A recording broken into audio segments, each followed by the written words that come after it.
In the matter of the people of the state of California versus Orenthal James Simpson, case number BA096. And so, my fellow Americans, ask not what your country can do for you. Ask what you can do for your country. And we are recording. Hi, Taylor. How are you? Good. How are you? Doing pretty well. Pretty well. I became aware during your episode this week that I researched.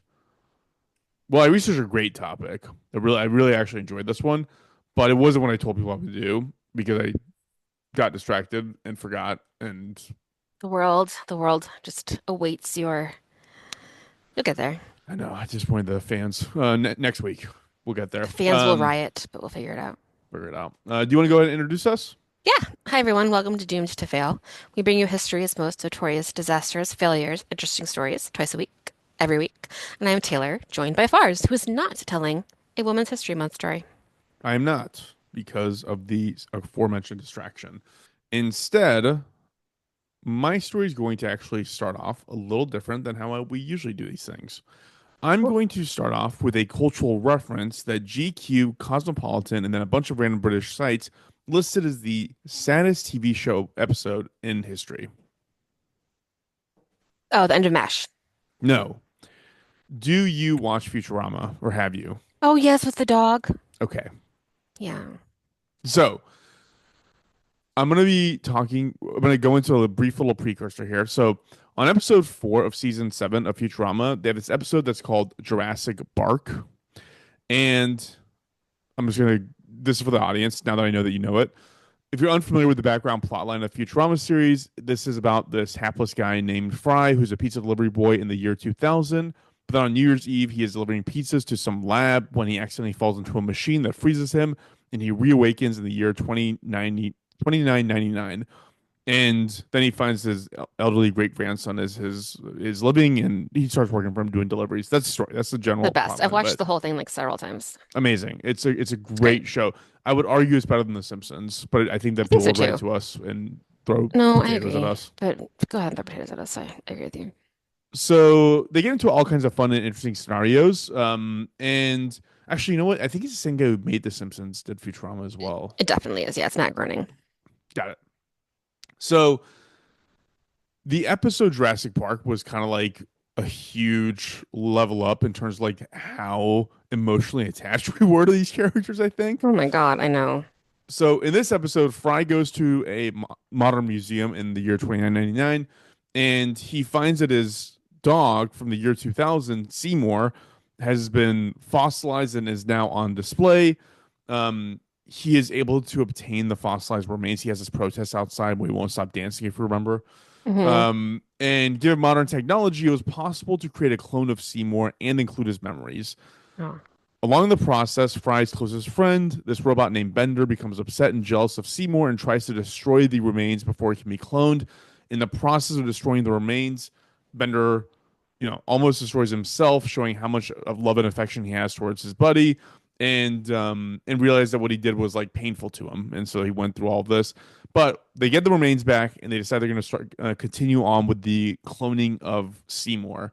And it was during the process of trying to clone him that it is learned that Seymour lived to be 15 years old, which is 12 years longer than when Fry was originally frozen. So he had him for 3 years, got frozen, and he lived another 12 years. And Fry's assumption there was he had 13 great years of somebody who took care of him, who loved him, who was there for him. Let's not bring him back because he had a full, rich life after I was gone. So he kisses the fossilized remains, and puts Seymour on a shelf. And then we go back in time, or the scene goes back in time to when Fry was originally frozen, and it shows every day, day in, day out, year after year, hot, cold, raining, snowing, Seymour sitting outside the pizzeria Fry worked at, waiting for him to come back before the scene ends with Seymour laying down and closing his eyes for the final time. So sad. I actually watched it again, Taylor. I legitimately got like teary-eyed. It is very sad. It's very, very sad. But what's incredible about this is it's a true story. Oh my God, I can tell you about Hachi. So I'm going to talk about Hachi, but I'm also going to talk about several others. We make fun of my mom all the time because she loves movie Hachi, and we're like, "Oh, really, mom? Like Hachi?" Did you I don't care you about know that's a real dogs. story, right? Yeah, I know. Okay. Be more surprised, Taylor. Damn. All right, whatever. No, I'm sorry. Go ahead. I mean, I mean, it's a lovely story.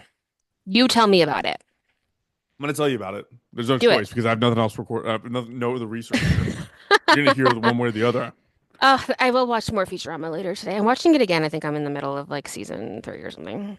So throughout history, there have been a number of dogs who have lost their owners and never forgotten them.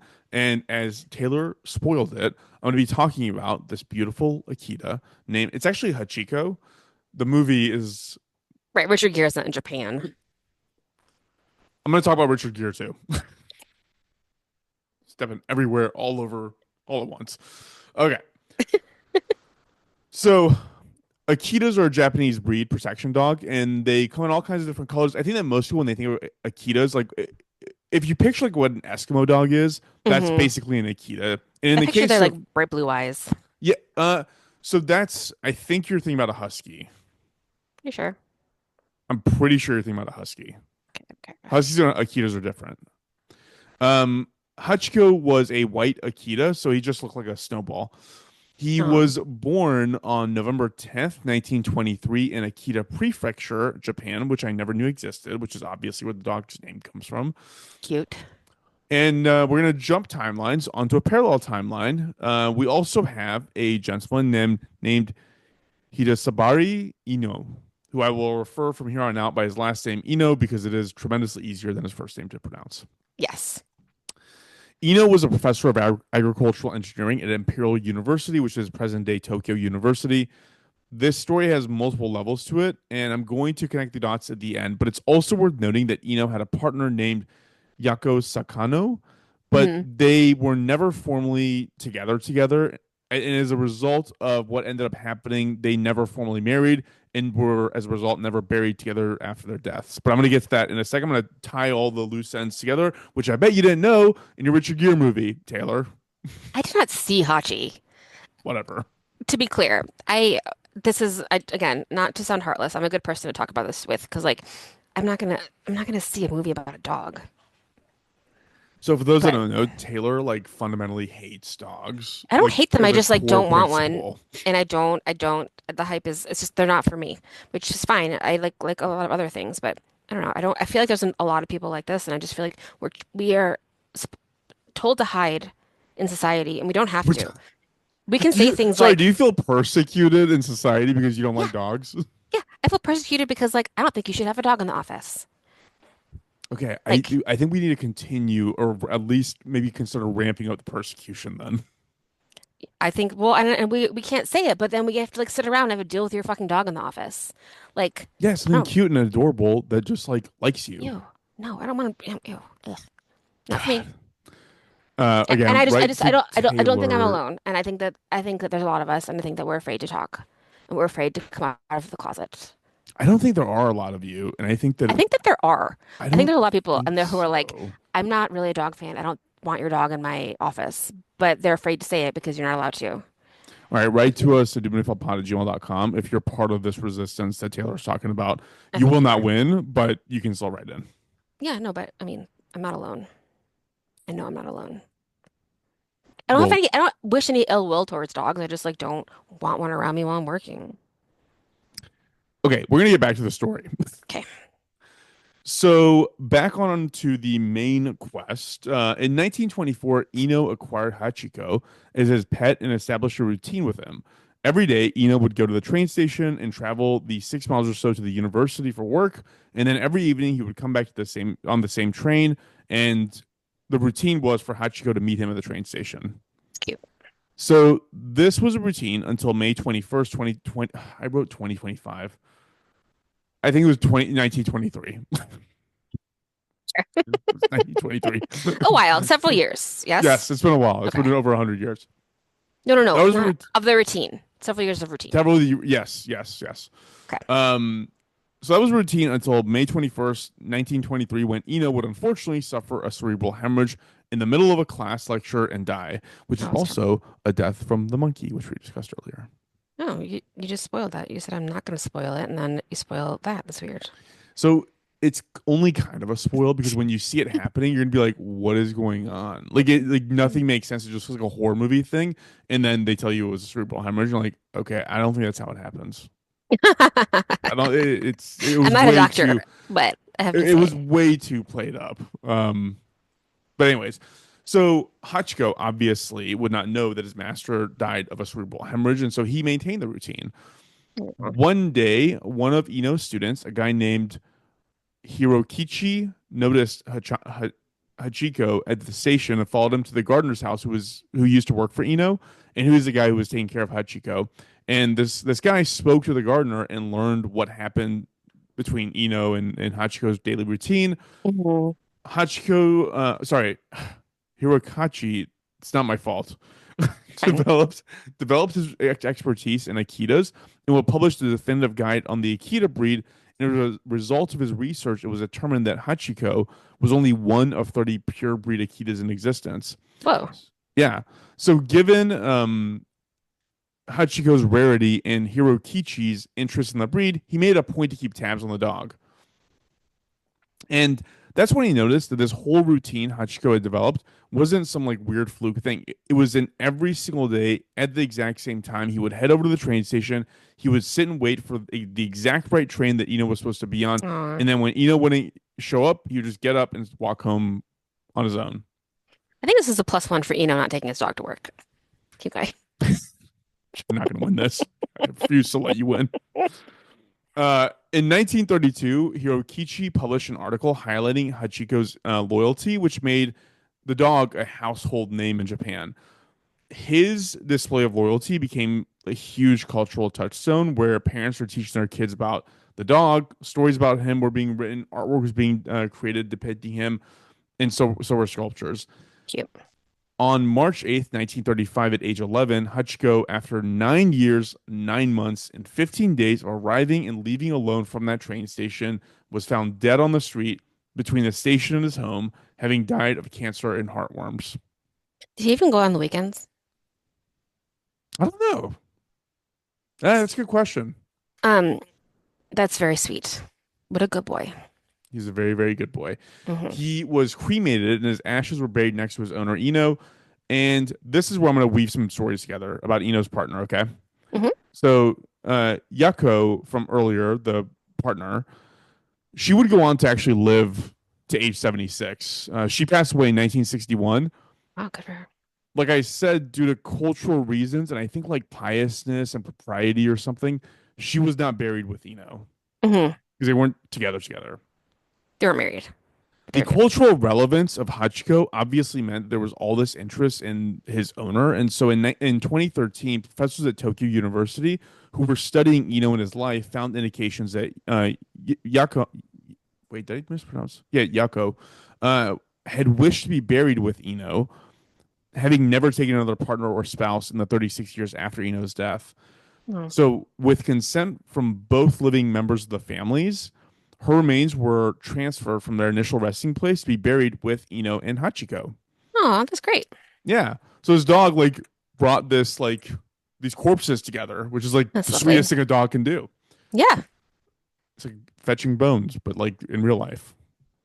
So, It is. It is a very long game for catching it's a bones. very, very long game. Since Hachiko's death, again, his display of loyalty has been revered in ceremonies. There's one that happens on the day of his death, March 8th, at the train station, where the community kind of comes together with their pets. They bring their Aw. dogs and show Is it love a and support for this display of loyalty. It's cute? been part of art and media, like I mentioned, the Futurama episode from before, and also the movie you mentioned, Hachi, A Dog's Tale, with our pal Richard Gere. Hmm. Interestingly enough, there's two sculptures of him. One, a bronze one, at the actual train station where he would go. The entrance is actually named after Hachiko now, and Cute. because we don't know what reality and fiction are, there's one outside the train station used in the Richard Gere movie as well. Is that in It's like, America? yeah, in America, it reminds That's me so of funny. Sylvester Stallone's like Bron. It's like he wasn't real. Like, do we know that he wasn't Doesn't real? matter. Doesn't matter. That's cute. So, And like I mentioned, this wasn't a unique case. There's a story of a Bobby, the Skye Terrier, whose owner died in 1858. So he went to his grave every day for 14 years, hoping to see him again. There's Aw. another story that was really, really sad. It was a dog named Kostya.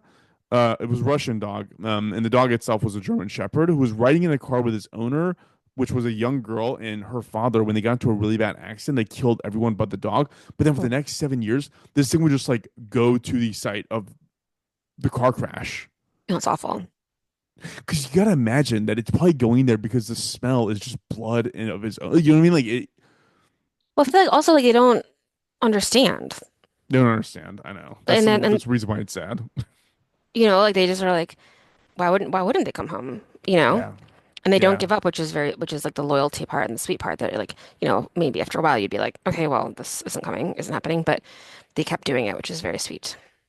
yeah. So whenever, so my mom told me forever ago that whenever I used to do a thing when I would be in Dallas with my parents, where if I was gonna go somewhere and they were gonna watch Luna, Hmm. I would just like leave when she was distracted. You know, like she'd be out Hmm. playing fetch with them or something. I just like get in the car and leave because I didn't want to like her to like be freaked out or anything. Then Hmm. my mom was like, when you do that, she doesn't know you're gone, and so all she does is just Look for you. yeah, she just works herself up looking for you and then starts panicking when she can't find you and then just keeps Aw. trying to go a new place to look for you.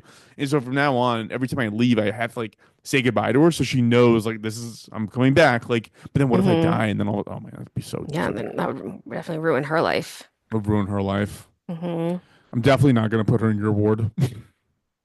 I mean, don't. I mean, if you did, I would take care of her, but like, I know you would. but I wouldn't. But no, thank you. No, thank you. No, thank you. I definitely would. We would take her. Learning boundaries today. Yeah. There was something. Oh, God, there was like a something from 30 Rock that was on, um, like just a clip, and like did you watch 30 Rock? No, not consistently. I know enough. I know enough, But but like the not one that consistently. one page, he goes Tracy like to Tracy, he was like, "Will you take care of my birds when I die?" And Tracy said, "I have a lot on my plate right now." Every time I say it, it makes me laugh. So yes, I That have a lot on my is plate right now. that is very, very fair and understandable. But yeah, there was one other story that I was going to relay. It was just one of these like sidebar ones. It's a dog in Spain, I think it was. The dog Mhm. was named Canelo, and it used to walk with its owner to the hospital every single day for dialysis. But when the owner died, the dog just sat outside the hospital waiting for him to come out for 12 years. It's like really Aw. sad. It's so cool when they do stuff like find cancer in people, Oh yeah, yeah, they do all you kinds of know. stuff now. A lot is interesting. They're like, "Oh yeah, my dog was like sitting on my face really weirdly for a day, and then I went to the doctor and I have tongue cancer or something." You're like, "What? So cool. They knew that. I know they They should be know things. doctors. They should go to medical school." That would be so cute if they made little doctor white coats for dogs, Hmm. little Hmm. lab coats, and a Hmm. stethoscope. Hmm. But yeah, that's my story for today. So no Fun. women serial killers, unfortunately. But I That's will okay. prepare women serial killers for next week. That's cool. No, that was cool. I do like that story. It's sweet. It is very cute and lovely. Are you? So your mom? What were you saying? Your mom's obsessed with a movie or something? No, she just watches it and we like it is like when we like are making fun of my mom and we're like, oh mom, da da da da. We're like, oh mom, what do you want to do? Watch Hachi? Like it's like a joke. She just watches it over and over again. She just loves No, it. she doesn't even really do that. It's like Jurassic Park for me. That's just like our example of like something that my mom would do. But like she doesn't not that she necessarily does that. It's like Got it's it. our making fun of her thing. Got it. Got It's it. Got it's it. all out of love. Love it. Love it. Tell me in 2 minutes, I'm almost done. Okay. So the science project is a lion, and the lion is going to eat different animals, and then we're going to talk about the bite pressure. I don't really know how we're going to do it, but she's been working on it for a very long time. Sorry. You're just talking about bite pressure for lions, or you're building a mechanical lion? Both. You're building a lion. Yeah. Man, from my days of doing those science projects to now, I remember the baking soda and vinegar volcano I made, Hmm. and I was like, this is going to absolutely crush the science fair and solidify my place as the most popular boy in school. And it did neither of those things. I'm really bad at science fairs. I just like it's just not I'm obviously not a scientist, but um my part of my villain origin story is I had to do a science fair project when I was like a senior in high school, and the teacher knocked down my grade by a lot because my poster board was all handwritten and like not, and I have great handwriting and it was handwritten instead of printed out, but I didn't have a printer. I didn't have a computer. I was poor, and I felt terrible. Is that why you hate people whose parents pay for them to go to college? Yes. Okay. That was your Um, origin story. that is my origin story. It's just some people were very mean to me about it, and then like I always had to have a job the whole time, and that sucks. It made me who I am. My strength of character still Resilience. sucks. Yeah, uneven playing field. No, Um, you know. Um, cool. What are you gonna do with Luna when you're away? Is she gonna go to your parents' house again or to the borders? no, Rachel usually comes and stays here. Oh, good. Yeah, we hand off the dogs, but it's always at my house because I have the yard. So, Oh, that makes sense. yeah. That's cool. That's nice. See you. That's the tale. Is there any notes that you want to read out? No, Please but write I to us at will. Dunefell Pod. I promise to try to make Luna famous if she just waits for you forever if you crash on your way to DC. You know what? These jokes are getting so prevalent, like across like multiple You're different. bringing it up too. It's like multiple different friend groups that are totally disparate from each other, and they're all making the exact same jokes. I'm like, You keep bringing it up as well, but I think it's like a coping mechanism. it's a little bit of a coping mechanism. It is a Yeah, little you're scary. going to be fine, but it is a little scary these days. And the is it Dulles or Reagan? Dulles? Reagan. Reagan. Um, we should do stories on both of those guys. I've heard Dulles was a real piece of shit. I heard Dulles is was a terrifying monster. Yeah. Where like his I think it was like his wife was originally engaged to be married to like some guy who turned out to be like a mass serial killer where like she's only attracted to psychopaths. Oh, really? That's fun. We should Yeah. definitely do that. Well, you're going to be fine. You're going to be fine. Um, and all of that. But yeah, TBD. TBD. Are you looking up Um, Dulles' wife? Is that what you're doing? I am. I got distracted, but her wife isn't clickable on the thing. That's cool. Wait, hold on. Oh, his brother looks cool, but he's probably also a piece of shit. I don't know. Well, oh, he was only in the war for 2 years. Give me a break. Um, cool. Thank you. Yeah, I know nothing else to report, but thank you everyone for listening. Please tell your friends. We are at doomedtofailpod@gmail.com. If you have any ideas, please let us know. And remember that I'm a good person, even though I don't necessarily want to have a dog. And I know there's more of us out there. Uh, Solidarity. hey, Dumnifel Army, prove Taylor wrong and write to us at dumnifelpod@gmail.com or just send us a message on one of our many socials at dumnifelpod. Please do. That's it. That's all I got. Cool. Thanks, Forrest. Sweet. Thanks. Bye.